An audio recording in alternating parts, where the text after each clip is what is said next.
सभी भैया बहनी का मेरे YouTube चैनल पर स्वागत है। बच्चों, क्लास 12th भौतिकी पार्ट फर्स्ट यानी प्रथम किताब अध्याय 7वां प्रत्यावर्ती धारा है और इसमें से एक महत्वपूर्ण टॉपिक है, वो है प्रेरकत्व पर प्रयुक्त AC वोल्टता।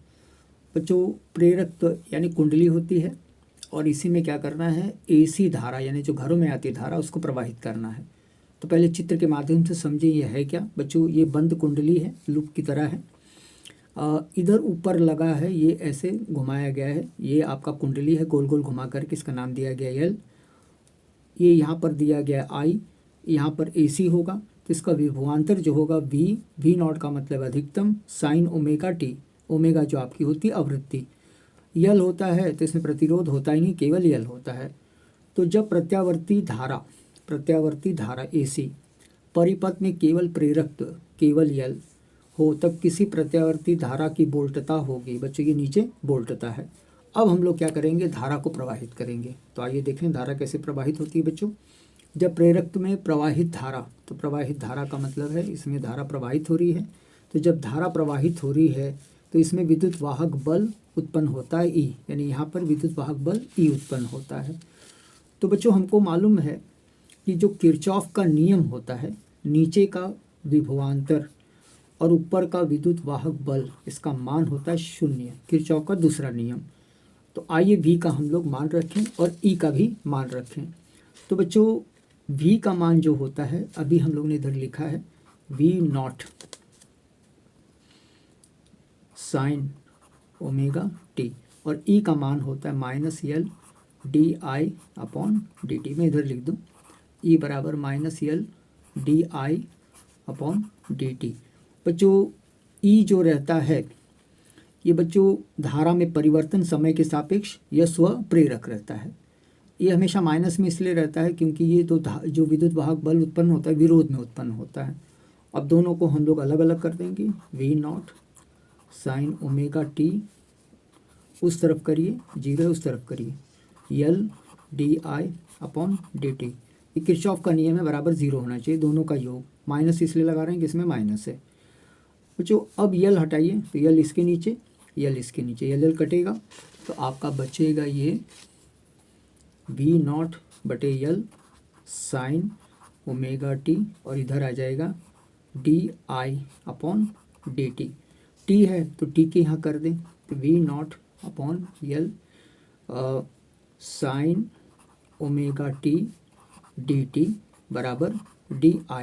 अगर I से D हटाना है तो समाकलन और इधर समाकलन। बच्चों, बाहर नहीं लगाना है क्योंकि ये जो टी है उसी का समाकलन होगा। ये V नॉट यल ऐसे ही रहेगा। आइए बच्चों हम लोग समाकलन करें तो ये तो ऐसे ही रहेगा, V नॉट बटे यल साइन का होता है माइनस कॉस ओमेगा टी। बच्चों, ध्यान से देखेंगे, ये टी और टी मिल रहा है तो ये एक हो जाएगा, लेकिन ये ओमेगा जो है इसका कुछ नहीं होगा। तो अगर ये ऊपर है तो हम लोग नीचे लगा देंगे और बराबर लिखेंगे I। अब ये जो पूरा मान है, ये पूरा मान माइनस नहीं लेना है, माइनस नहीं लेना है।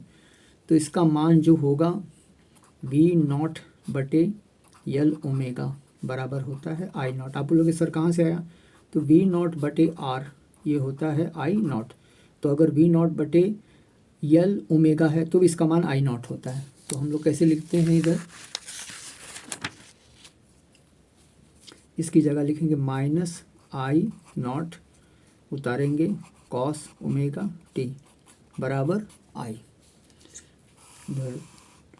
बच्चों, कॉस हमको नहीं चाहिए, हमको चाहिए साइन। तो ये त्रिकोणमिति में नियम होता है -I नॉट, कॉस की जगह हम लोग लिखेंगे साइन, लेकिन साइन लिखने तो गलत होगा तो हम लोग लिखेंगे 90 माइनस ओमेगा टी बराबर I। तो बच्चों, इस कॉस का क्या हुआ, साइन, और किसके कारण, इस 90 के कारण। 90 में जो रहता है निष्पातियाँ बदलती हैं, कॉस का हो जाता है साइन। अगर इस माइनस को हटाना है तो इसको उल्टा कर दें तो ये हो जाएगा I नॉट साइन, इसको उल्टा कर दें तो ओमेगा टी माइनस 90 को हम लोग रेडियन बटा 2 बराबर I ले सकते हैं। तो ये I नॉट का I का मान हुआ और आपने अभी ऐसे लिख दें I not sine omega T minus radian बटा 2। तो ये धारा का मान होगा और V का मान हमें पता ही है, V not sine omega T. अब इन दोनों को हम लोग ग्राफ पर क्या करेंगे, निरूपित करेंगे। बच्चों ये हमारा ग्राफ है, ये एक्स अक्ष है, ये वाई अक्ष है। तो सबसे पहले हम लोग क्या करेंगे, ये 0 से पहले विभव को आगे बढ़ाएंगे। तो विभव ऐसे आगे बढ़ेगा, यहाँ पर पहुँचकर 90 पर ये नीचे की ओर चला जाएगा और वापस ऐसे ऊपर जाएगा। बच्चों विभव 0 शुरू हो रहा है, लेकिन अगर हम ठीक से देखेंगे तो ये जो आपका 90 है यानी धारा है वो 90 शुरू हो रहा है, माइनस से शुरू हो रहा है। तो ऊपर प्लस रहता है, नीचे माइनस रहता है। तो माइनस यहाँ से हम लोग शुरू करेंगे, कैसे 0 10 20 30 ऐसे, ये 90 इधर है तो यहाँ से शुरू होगा, ये ऐसे ऊपर जाएगा, फिर ये नीचे जाके फिर ऊपर जाएगा। तो धारा आपका रेडियन बटा 2 यानी माइनस यहाँ से, और विभव यहाँ से शुरू होगा बच्चों। तो ये विभव का सूत्र है, ये धारा का सूत्र है। ग्राफ पे देखेंगे कैसे होगा बच्चों, फ्रेजर आरेख पर। तो विभव धनात्मक ऊपर जाएगा, ओमेगा टी कोण बना के, यानी ये omega t, v is equal to v naught sine omega t. और बच्चों ये रेडियन बटा 2, ये माइनस नीचे की ओर आएगा, ये वाला ऐसे नीचे, ये ऊपर ये नीचे। तो विभव ऊपर, धारा नीचे। तो बच्चों मुझे आशा ही नहीं विश्वास है कि आपको वीडियो ज़रूर पसंद आया होगा। बच्चों लाइक करिए, कमेंट करिए। धन्यवाद।